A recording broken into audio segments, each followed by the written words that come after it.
Hey guys, I just wanted to show you how these valve core tools work. Notice we've got this large inner tube here, and it has a standard Schrader valve filler on it. And if you look at the cap that's on it, it has this tool attached to the end of it. I don't know if you can see that in the video, but what it's for, if you take it off,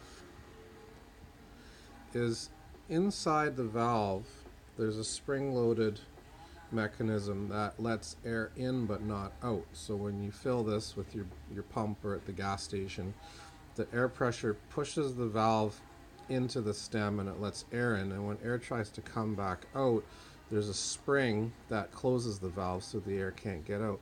This little tool, you can see, fits down nose first and grabs onto the valve, the core inside, and you can actually remove it. If you turn it out, you can pull out the valve core. There's a couple different styles of this. This is one of the longer ones. There's shorter ones and longer ones, and you can replace these because these O-rings after a while go bad and they start to leak.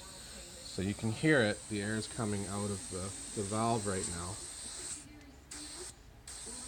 And you can put that back in. Oop. You can put that back in.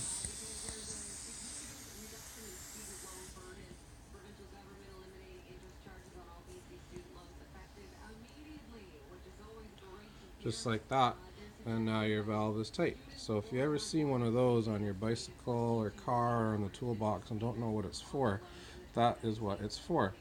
A nasty trick you can play on someone you don't like is to crack their valve loose on one of their car wheels a couple turns, and that thing will leak really slowly and be a permanent flat for them. And there's a small chance they'll ever figure out that you need to tighten the core in order to make it stop leaking. But I never told you that. Thanks for watching.